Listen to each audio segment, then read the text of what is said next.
Bonsoir à tous. Bonsoir Marine Le Pen. Bonsoir. Merci beaucoup de nous accueillir dans votre bureau ici au QG de votre campagne.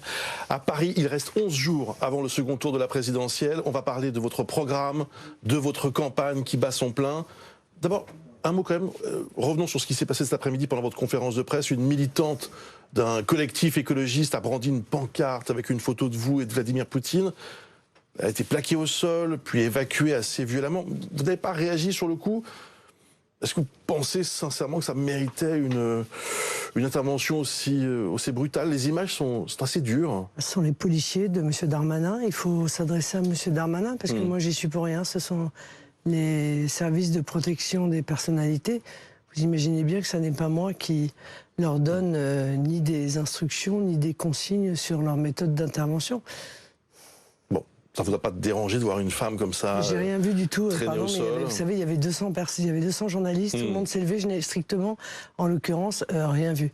Voilà, je n'y suis absolument pour rien. J'ai juste, je me suis réjoui de voir que cette femme n'avait pas d'intention plus dangereuse que celle uniquement de m'interpeller.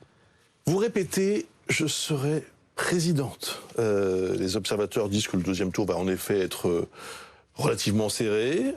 Hier, vous disiez, je crois au sondage. Bon, alors, notre étude ELAB, ce soir pour BFM TV, vous donne battu.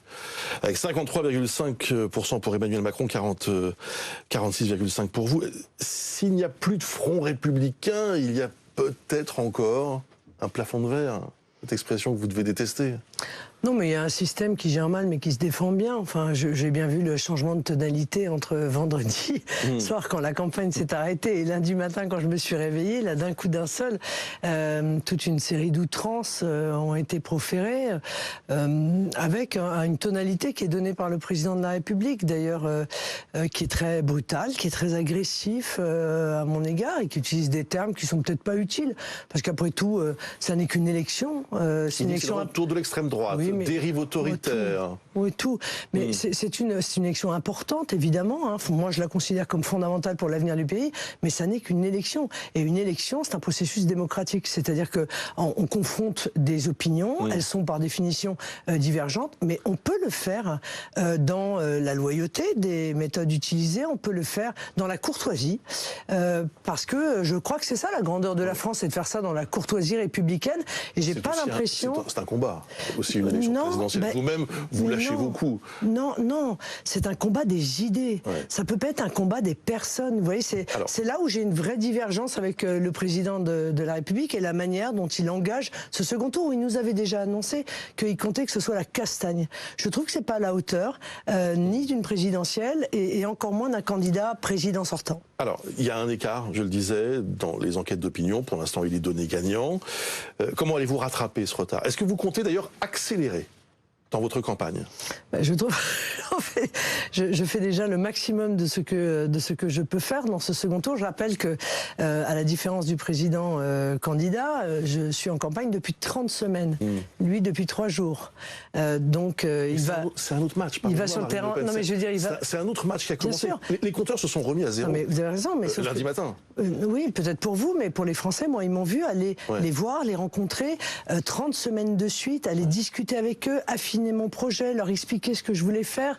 Je continue d'ailleurs à le faire. J'ai un meeting demain dans le Vaucluse, à Avignon, où je vais là encore convaincre les Français. Mais je pense que surtout, il faut... Enfin, moi, j'ai eu le sentiment que j'ai, c'est que ce qui va se jouer, c'est surtout une question de mobilisation. C'est la raison pour laquelle, depuis des semaines, je dis aux Français, si le peuple vote, le peuple gagne. Si vous vous abstenez, si vous ne votez pas, eh bien, vous ne pourrez pas défendre vos intérêts. Et moi, je suis là pour ça, pour défendre les intérêts du peuple français. Mais je peux pas le faire seul. Je suis obligé de, je suis obligé de faire appel à eux, parce que c'est ensemble qu'on va redresser le pays. On a beaucoup vu Emmanuel Macron sur le terrain ces 2 derniers jours, ces 3 derniers jours. Moins aujourd'hui, évidemment, puisqu'il y avait un conseil des ministres à Strasbourg, à Mulhouse, dans le Nord, au contact des Français, à portée d'engueulade, même disait Laurent Neumann, notre éditorialiste, ce matin. Vous êtes dans un autre rythme. Non, je ne crois pas. J'étais ce matin, moi, dans une cimenterie pour parler avec un chef d'entreprise qui a vu exploser le prix des matières premières, qui a vu exploser le prix du carburant et qui me dit qu'ils sont dans des difficultés économiques majeures, comme beaucoup d'autres petites entreprises dont personne ne parle. Je suis allée parler inflation. Je suis allée voir un agriculteur lundi pour parler de l'inflation qui va arriver et qui va être très importante sur les prix de l'alimentation et qui va frapper les Français. Je suis allée proposer les solutions qui sont les miennes, notamment la TVA à 0% sur un panier de 100 produits alimentaires et d'hygiène. Je viens pour apporter des solutions à des problèmes qui vont se poser très très rapidement. Si vous êtes élu le 24 avril, est-ce que vous commencez à vous préparer à gouverner? Est-ce que ce travail ici même, est-ce que ça fait partie de votre quotidien? Mais évidemment. Ouais. Évidemment, j'ai effectué beaucoup de rencontres qui sont nécessaires pour constituer une équipe, pour que je puisse commencer à travailler, évidemment, dès mon élection. Vous savez ce qu'on dit aussi, c'est que vous n'avez jamais gouverné, vous n'avez jamais géré de ville, de département, de région.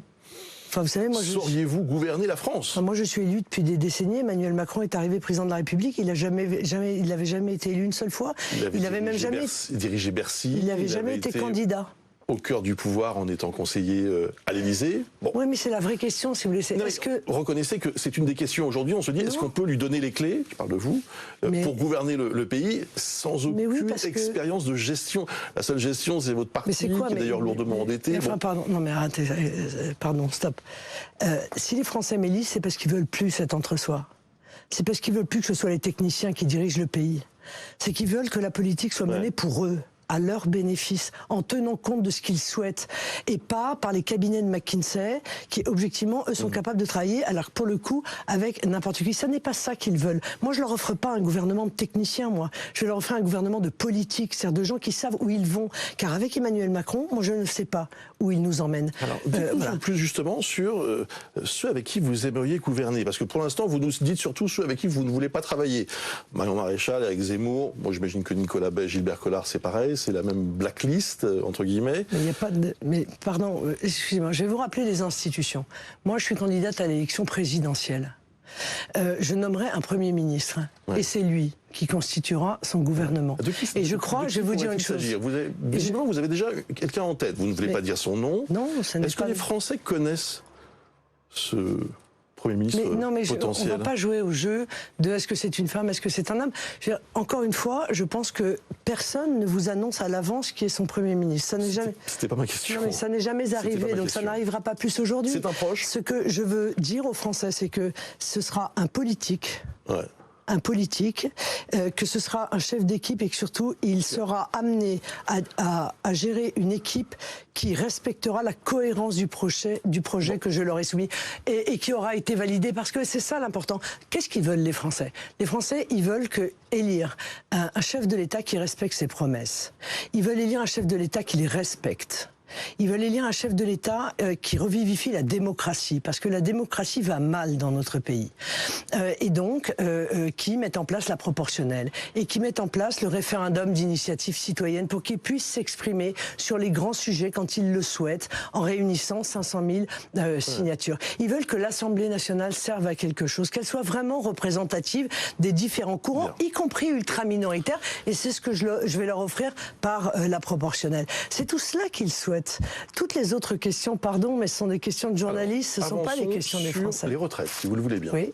Vous avez entendu d'ailleurs ce que dit Emmanuel Macron. Il dit que votre programme, en gros, ce sont des carabistouilles. Je reprends le mot qu'il a utilisé. Oui, c'est pas très argumenté, donc j'ai du mal à apporter une réponse. Sur les retraites précisément, parce qu'il y a une vraie différence entre vous deux. Ah oui, énorme. Lui, il dit 65 ans. Oui. Peut-être, en passant par un référendum, peut-être 64 ans.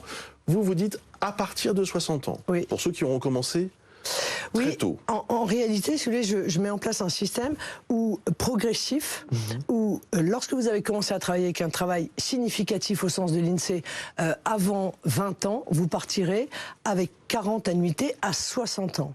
Et progressivement, au fur et à mesure, ça monte jusqu'à maximum 42 ans d'annuité et 62 ans d'âge légal. Voilà. Je pense que c'est vraiment une justice sociale que de faire cela. C'est d'abord simple, c'est soutenable budgétairement, puisque... Ça, vos adversaires disent que non, justement. Mes adversaires se trompent parce qu'ils se fondent tous sur une analyse qui est l'analyse d'un institut, qui est un institut d'ailleurs très proche d'Emmanuel Macron, l'Institut Montaigne, qui lui-même s'est trompé dans son calcul, puisqu'il n'a pas pris les emplois significatifs. Vous comprenez? Il faut, c'est plus de 3 mois, il faut avoir travaillé évidemment plus de 3 mois avant 20 ans, et pas un travail saisonnier, parce que ça, c'est pas significatif. Mais le Conseil d'orientation des retraites, le fameux corps, alerte lui aussi sur un déficit.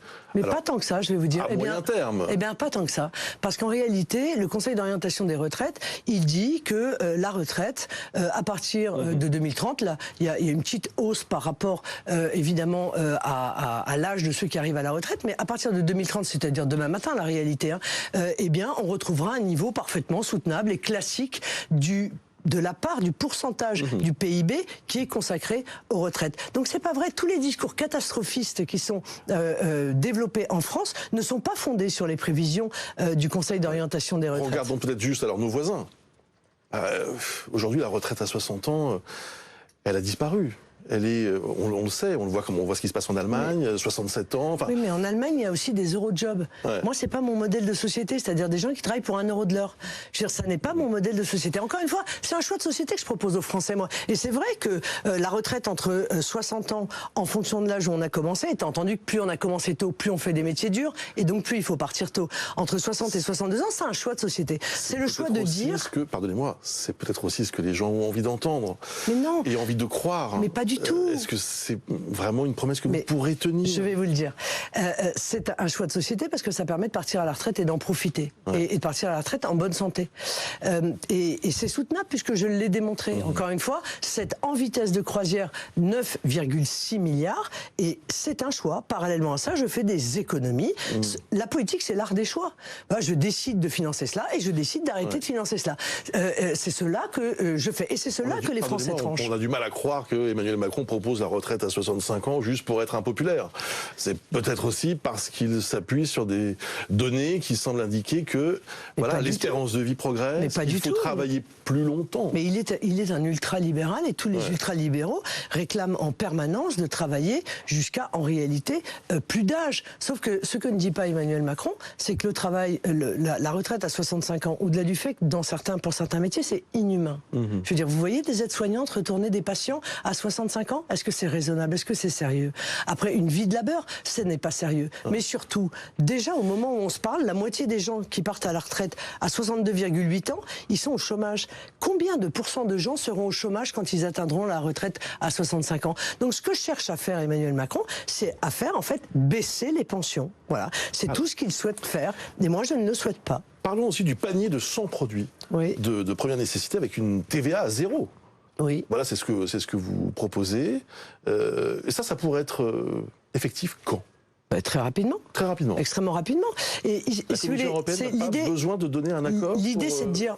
pour l'instant, la Pologne vient de le faire, de baisser la TVA, d'ailleurs, très fortement.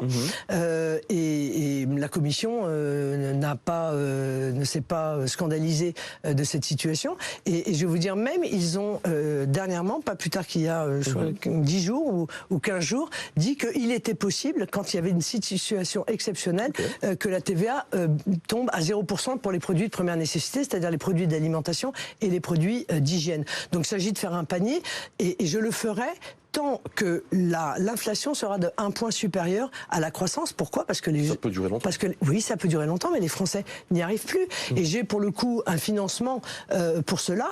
C'est une taxation que je mettrai à 33%, c'est-à-dire l'équivalent de l'ancien IS, sur les rachats d'actions, qui est un système spéculatif un peu compliqué des entreprises, mais qui rapporterait 8,5 milliards. Donc vous voyez, j'ai largement de quoi prendre en charge cette TVA à 0%. Je pense que c'est urgent pour des Français dont le président de la République ne prend pas conscience qu'ils sont des millions à être parfois à 10, voire 5 euros à la fin du mois. Alors, sur l'Europe, justement, vous avez renoncé à l'euro, ça tout le monde le sait, renoncé à une sortie de l'euro et à une sortie de l'Union européenne.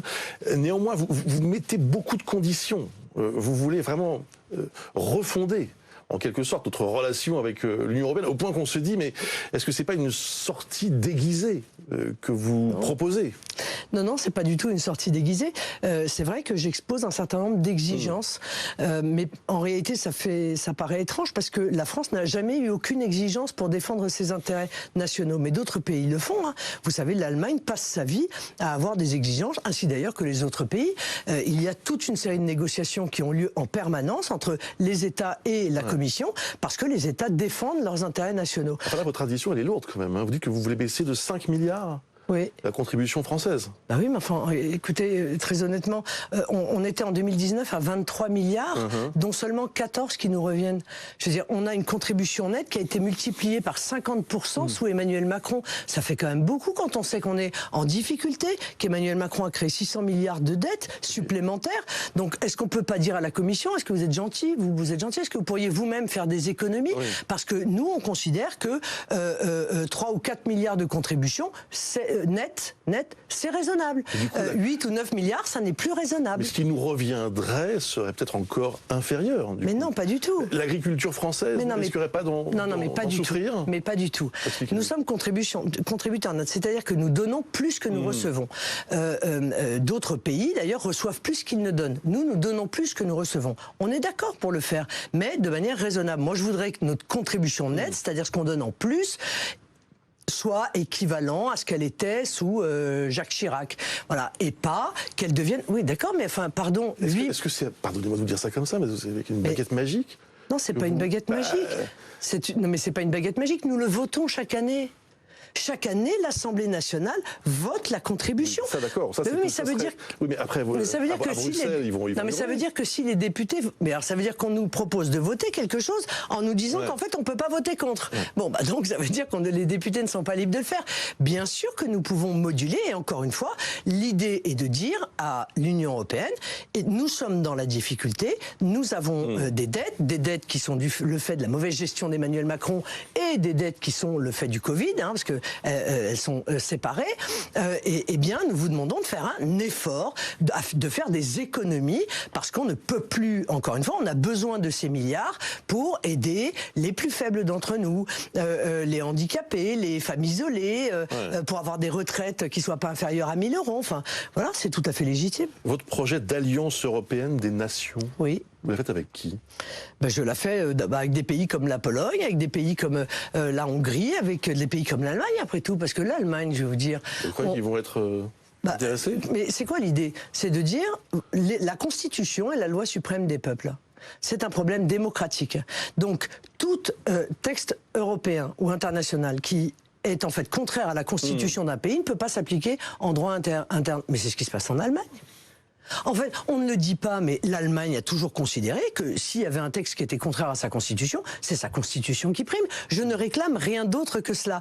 Et j'appelle ça l'Alliance européenne des nations libres et souveraines. C'est-à-dire qu'on ne peut pas aller à l'encontre de la loi suprême que les peuples se donnonnent. Et vous maintenez notre relation avec l'Allemagne, comme aujourd'hui, il y a quand même des liens très forts, souvent la première visite d'un président ou d'un chancelier... Ça vous paraît évident? Non, mais moi, je suis absolument pour avoir une très bonne relation avec l'Allemagne. Il y a des choses, en revanche, des coopérations qu'il faut arrêter. Par exemple, la coopération en matière d'industrie de l'armement. Il faut l'arrêter parce que ça ne fonctionne pas. Ça ne fonctionne pas parce qu'en réalité, la philosophie de l'Allemagne est trop différente de la philosophie française pour réussir à faire quelque chose qui soit performant et qui soit cohérent. Donc, approfondir les relations avec l'Allemagne, et notamment redonner peut-être une nouvelle vie à l'allemand d'ailleurs, exiger qu'on arrête avec l'anglais d'ailleurs dans les institutions de l'Union européenne pour rétablir l'allemand et le français, ce qui serait cohérent puisque la Grande-Bretagne a quitté l'Union européenne. Voilà des choses, voilà des projets qu'on va faire ensemble. Mais en revanche, la coopération en matière d'industrie de l'armement, il faut arrêter, ça sert strictement à rien. Alors Marine Le Pen, vous êtes souvent interrogée depuis le début de la guerre en Ukraine sur vos liens avec la Russie et avec Vladimir Poutine. On s'est intéressé au vote de vos parlementaires au Parlement européen. À chaque fois qu'il s'agit de voter des sanctions concrètes contre la Russie, ils s'abstiennent ou ils sont absents. par exemple, quand un vote est organisé pour un prêt d'1,2 milliard à l'Ukraine, ils disent même qu'ils sont contre. Est-ce qu'il existe, pardonnez-moi de finir la question, est-ce qu'il existe un conflit d'intérêts entre les députés du Rassemblement national et la Russie? Mais en aucun cas. Les députés du Rassemblement national défendent les intérêts de la France. Je vous rappelle que je crois qu'on a versé plus de 10 milliards l'Union européenne à l'Ukraine avant le déclenchement de la guerre. La Cour des comptes européenne a fait un rapport d'une sévérité absolue. Je suis désolée de le dire maintenant parce que vous me posez la question, mais d'une sévérité absolue sur l'utilisation supplémentaire peut-être. Non mais vous me parlez de votes qui ont eu lieu avant la guerre, donc non, depuis le début aussi. Non, parce que là, je suis désolé, mais depuis le début, absolument. Non, mais absolument. Nous avons été à l'origine d'une résolution. Nous avons été à l'origine, nous, députés du Rassemblement national au Parlement européen, d'une résolution précisément pour soutenir l'Ukraine et pour condamner la guerre en Russie. Voilà, c'est même pas qu'on l'a voté, c'est que c'est nous qui en sommes à l'initiative et à l'origine, donc il y a zéro problème. Mais c'est vrai que sur le financement préalable... Pour ce prêt d'1,2 milliard à l'Ukraine... je pense qu'ils n'étaient pas là. Ils ont voté contre, c'est encore autre chose. C'est le problème, encore une fois, de la Cour des comptes européenne. Moi, je vous renvoie à ce rapport qui évoquait... d'économie pour un pays qui est en train de se battre pour sa survie. Non, mais je ne sais pas de quoi vous... Pardon, c'est difficile, parce que je n'ai pas le texte, je ne sais pas si c'est vrai, je ne sais pas de quel était le contexte, etc. Alors, je vous explique que les Français... Plus généralement, conflit d'intérêts. Est-ce que le fait que vous êtes obligé de rembourser un prêt russe, par exemple, vous êtes toujours en train de le rembourser d'ailleurs? Mais bien entendu, mais en quoi ça me...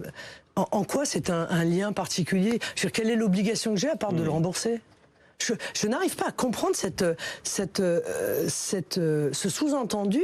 Je rappelle quand même que si j'ai été obligé d'aller à l'étranger pour faire un prêt, c'est parce que je ne trouvais aucune banque, pas seulement française, Monsieur Toussaint, pas une banque européenne. Vous voyez, une banque hongroise. À tel point, non, mais ça c'est autre chose. À tel point que le président de la République, sur proposition de François Bayrou, avait trouvé ça tellement scandaleux qu'il avait dit il faut faire une banque de la démocratie pour pouvoir financer les partis politiques. Cette banque de la démocratie, elle a été votée et elle n'a jamais été mise en application. Donc on ne peut pas, si vous voulez, m'empêcher d'emprunter en France, me pousser à aller emprunter à l'étranger, après me reprocher d'emprunter à l'étranger. Donc je n'ai aucune autre obligation mais pas plus que les Français d'ailleurs. J'ai déjà eu l'occasion de vous le dire. Quant aux sanctions contre la Russie, je vous le dis, je pense qu'elles sont inefficaces. Les sanctions ont été décidées en 2014, elles ont ruiné une partie de nos filières agricoles, et elles n'ont eu aucun impact en réalité sur l'économie russe. Les seuls impacts qu'elles ont eu, c'est sur l'économie française. Donc quand c'est pas bon pour la France, quand c'est pas dans l'intérêt de la France, et en plus quand c'est inefficace, oui, bien sûr, on défend les Français et on défend les intérêts de la France. C'est normal, on a été élus pour ça. Vous, présidente, vous allez à Moscou après votre élection? Non, mais moi, tant que la résolution, tant que la guerre n'est pas terminée, tant qu'un traité de paix n'est pas signé entre l'Ukraine et la Russie, tant que la Russie n'a pas quitté le territoire ukrainien, il n'y a absolument aucune raison. Aujourd'hui, il y a des capitales qui sont en train de travailler. Emmanuel Macron, d'ailleurs, développe une énergie certaine pour tenter de trouver une issue. Il n'est pas le seul. Les Israéliens le font aussi. Les Turcs sont très investis dans cette négociation. Les Allemands. Alors, évidemment, ils le font de manière discrète. Emmanuel Macron a tendance à le faire de manière moins discrète que les autres. Mais tout ce que nous espérons, c'est que toutes ces négociations aboutissent à la fin de la guerre. Voilà. Et lorsque la fin de la guerre sera arrivée, je pense que l'Union européenne, que l'OTAN doivent faire en sorte de desserrer les liens qui se sont créés entre la Russie et la Chine, parce que la constitution d'un pôle aussi puissant que la Russie et la Chine ensemble sera à l'évidence notre problème de demain. On a vu Boris Johnson aller ces derniers jours à Kiev pour rencontrer le président Zelensky. Alors, ça pourrait être compliqué pour vous parce que vous avez été interdite de séjour en Ukraine. Oui, je ne sais pas pourquoi d'ailleurs. Ah si, on sait pourquoi. Pourquoi? Parce que vous aviez nié l'annexion de la Crimée par la Russie. Ah bah, je ne l'ai pas nié, parce qu'en l'occurrence, il y a eu un référendum. Donc, écoutez, j'irai pas à Kiev. Qu'est-ce que je vous dis? Peut-être qu'il lèvera quand même cette interdiction quand je serai élu. Ouais. Ce serait raisonnable. En tout cas, pour l'instant, visiblement, vous n'êtes pas la bienvenue en Ukraine. Vous regrettez d'avoir dit cela? Non, pas du tout. Non, non, je regrette pas du tout. Il y a eu, enfin bon, je vais pas refaire l'histoire, hein, mais il y a eu un pouvoir ukrainien. Non, mais d'accord, ça n'a rien. Je crois que ça n'a pas grand-chose à voir. Il y a eu un référendum en Crimée. La Crimée a été ukrainienne 26 ans. Bien. Tout le reste du temps, elle était russe. Les habitants de Crimée ont souhaité rejoindre la Russie. Voilà. Bon. Alors. Parlons d'autre chose maintenant, le voile. Hier, on a vu Emmanuel Macron qui échangeait avec une jeune fille voilée dans le Grand Est, qui s'affirmait féministe. Vous dites que le voile est un uniforme islamiste. Moi, je me souviens d'avoir entendu pourtant Emmanuel Macron, je crois que c'était en 2018 ou en 2019, avoir des propos très durs sur le voile, en disant que c'était tout à fait contraire à la laïcité, que c'était contraire à notre civilité, que c'était contraire à la vision que la France développait de l'égalité entre les hommes et les femmes. Donc je vois bien qu'aujourd'hui, tous les arguments doivent être utilisés contre moi, alors vous, qu'est-ce que vous pensez, alors, mais moi, je pense que tout ça, en même temps. Je pense que c'est tout à fait contraire à nos valeurs. Je pense que c'est tout à fait contraire au respect qui est dû aux femmes. Je pense que c'est un uniforme. Je pense que c'est un uniforme qui est imposé par les islamistes. Je pense que l'objectif en réalité, c'est de faire pression sur celles qui n'en portent pas et qui que le fait de ne pas en porter isole parce qu'elles sont pointées du doigt. Je pense qu'un certain nombre de grandes marques d'ailleurs se comportent de manière honteuse quand elles font. Vous pensez à qui ? Des grandes marques de vêtements quand elles font des collections pudeur. Les collections pudeur, c'est les collections où les femmes sont voilées. Mais qu'est-ce que ça veut dire ? Ça veut dire que celles qui portent pas le voile sont impudiques. C'est exactement ce que cherchent à faire les islamistes. Donc non, il faut interdire ce voile dans l'espace public, le sanctionner. Par définition. Une amende. Oui, c'est un petit peu comme quand on nous a forcé à mettre le masque. Quand on ne le mettait pas, on avait une amende. Et en cas de récidive ? Une deuxième amende. Non, pas obligatoirement. Quand vous ne mettez pas votre ceinture de sécurité, vous avez une amende. Si le lendemain vous ne la mettez pas, vous avez la même amende. Sur la sécurité, alors vous promettez 7,5 milliards d'euros en plus pour la police et la justice sur 5 ans. Oui. En janvier dernier, Emmanuel Macron parlait lui de 15 milliards d'euros pour un deuxième quinquennat. Est-ce qu'avec cette promesse de 7,5 milliards, vous pourrez tenir vos engagements ? Oui, parce que vous savez, il y a l'argent que l'on peut investir dans la police et la justice, mais en réalité, c'est tout ce qu'il y a autour qui est surtout fondamental.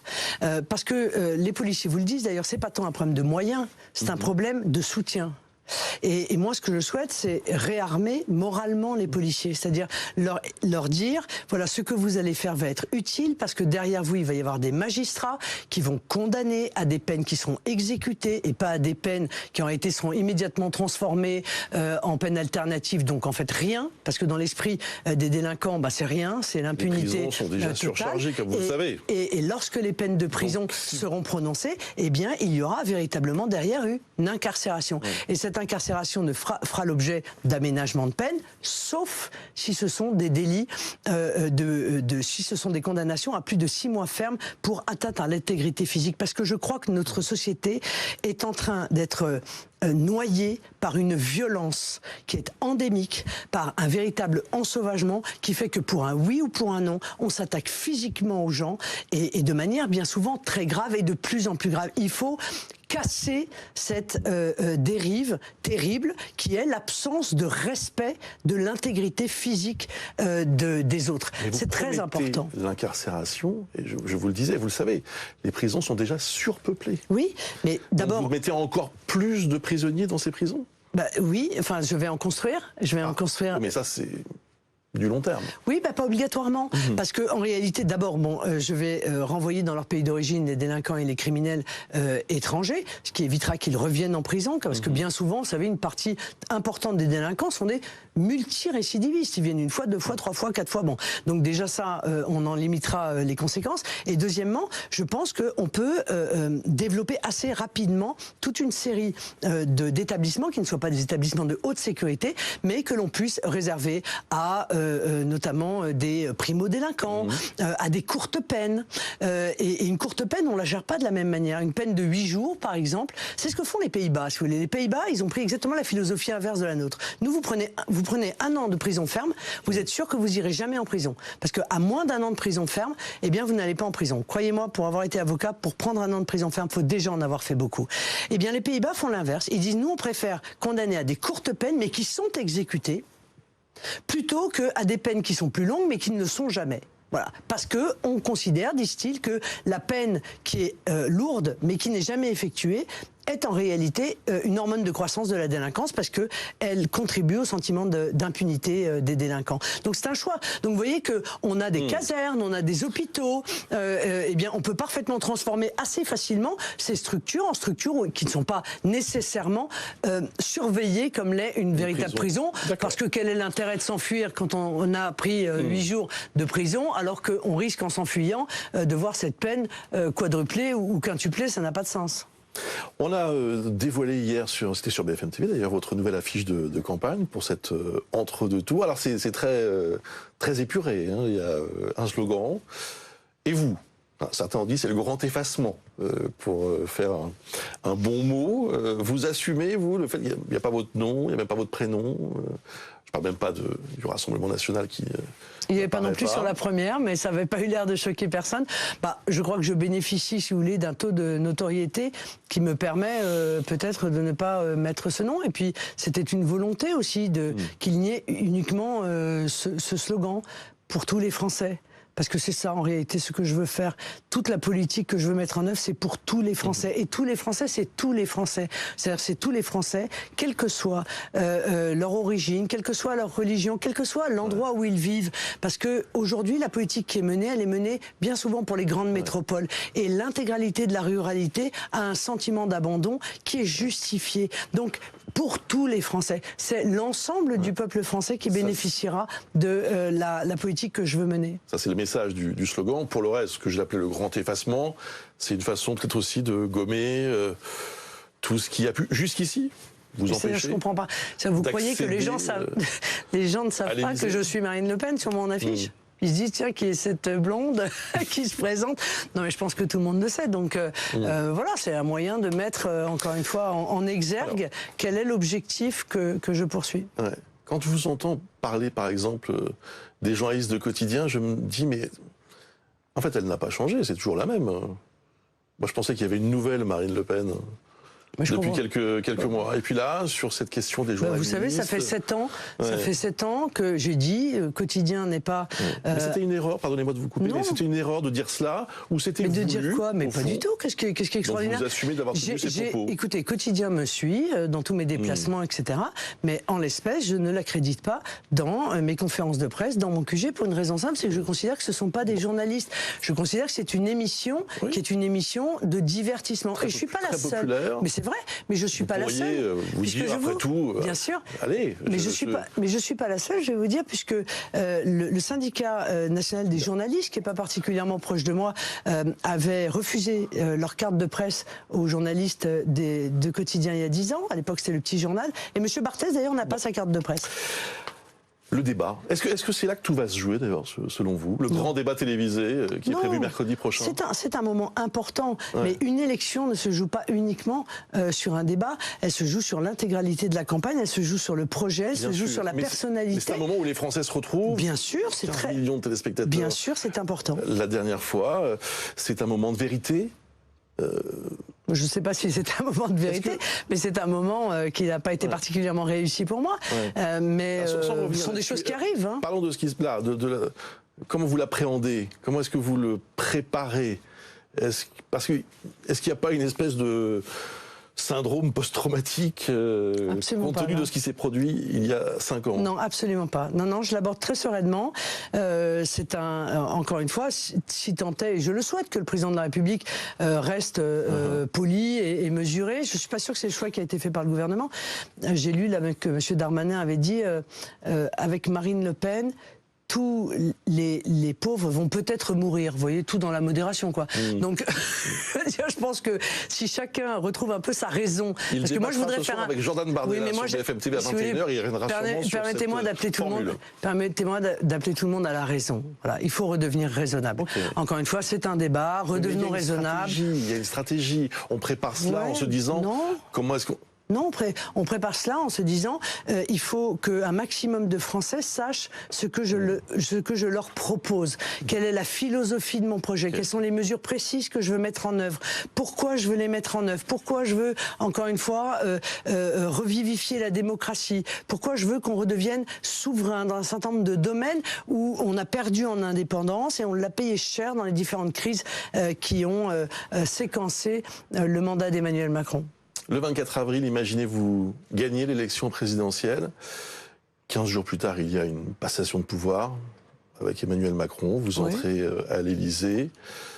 Ce jour-là, d'ailleurs, il y a vos proches autour de vous. Je suppose, c'est un peu traditionnel. Votre père? En règle générale, il y a mes proches, donc et je suis la fille de mon père, donc. Vous aimeriez qu'il soit là, éventuellement, ce jour-là? Je pense que bien sûr qu'il souhaiterait être là, évidemment. Bon, et si vous perdez? Et ce sera la volonté du peuple français. Et vous ferez quoi? Eh bien, je continuerai à les défendre. Bien sûr, de quelle façon? parce que je les ai défendus toute ma vie et que je me vois mal aujourd'hui m'arrêter brutalement du jour au lendemain. Et d'ailleurs, c'est pas très important. C'est pas encore une fois ma situation personnelle qui importe. Ce qui importe, c'est que va devenir la France si Emmanuel Macron rempile pour un deuxième mandat avec un projet qui est un projet éminemment, je le crois, destructeur pour le pays. Merci beaucoup. C'est moi qui vous remercie. Merci d'avoir répondu à toutes nos questions et de nous avoir accueillis encore une fois ici dans votre bureau. C'est un plaisir. À votre QG de campagne. Le meeting demain, bien sûr. Demain, exactement. À Avignon. Et à vendredi, vous serez l'invité d'Apolline de Malherbe à partir de 8h30 sur BFM TV et RMC. Ce soir, le débat, Jordan Bardella, Gérald Darmanin avec Maxime Switek et Apolline de Malherbe. On est toujours au cœur de cette campagne, bien sûr, sur BFM TV. Et dans un instant, et même tout de suite, vous avez rendez-vous avec Yves Calvi.